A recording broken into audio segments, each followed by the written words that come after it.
thumbing through the international newspapers for us is our press reviewer, Florence Villeminot. Hello there.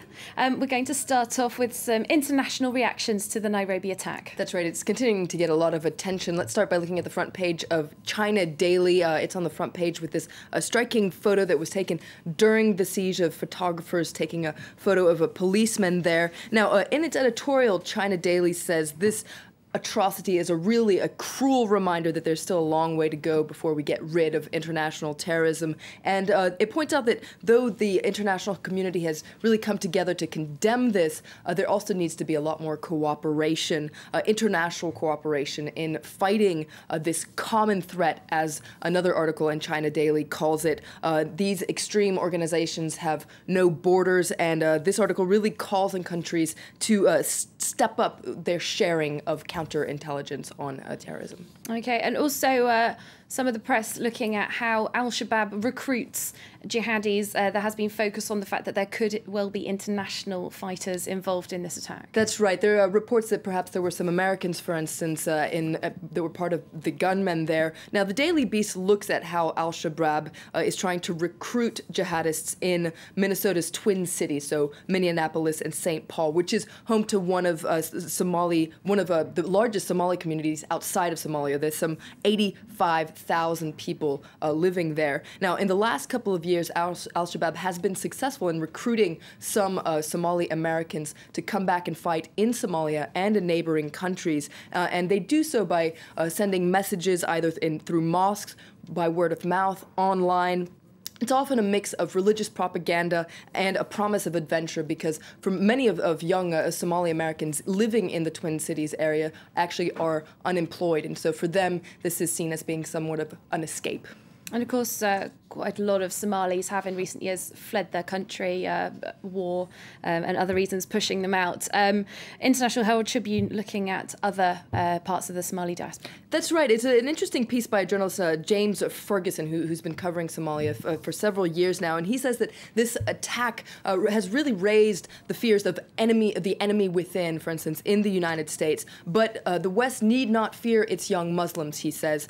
These hotheads who support Al-Shabaab are a real minority, and in fact a majority of Somalis living in America actually send a lot of funds to Somalia, as well as leadership advice for the country's new government. And it says that these Somali communities across the world, whether they're in the US or Britain, are really instrumental to the future of Somalia. In fact, they're Somalia's best hope for a stable future, he says.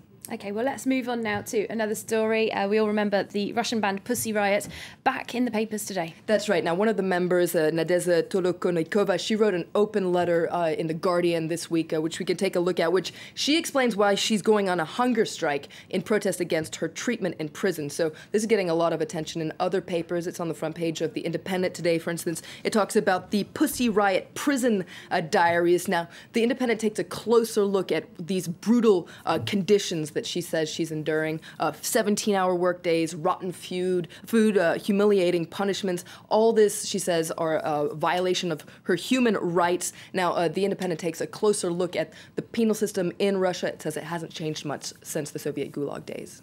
Okay, right. So moving on to a story about the American Army.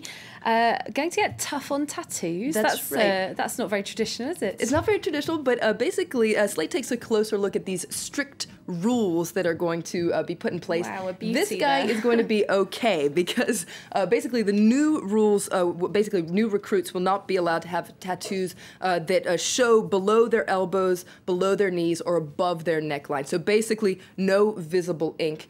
Like if you work in a supermarket. That's right, exactly. Or an office. Now, the rules were loosened in 2006 because there were the wars in Afghanistan and Iraq, and so they wanted to make recruiting easier. But now these rules are going to change because, keep in mind, the U.S. is preparing to downsize its army.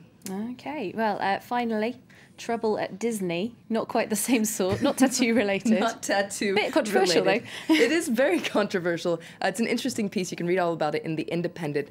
Basically, Disney has been taken for a ride by certain wealthy visitors who hired disabled people to jump the queue.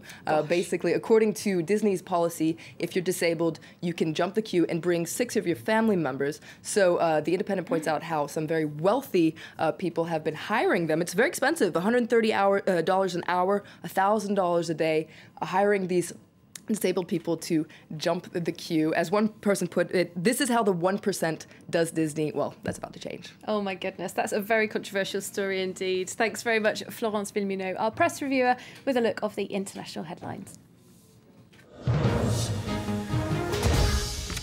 Okay, well, we're going to take a short break here on Live from Paris, but coming up, a roundup of the latest international sports news. And in our focus segment, our correspondents investigate a wave of kidnappings in war-torn Syria. Do stay with us for that.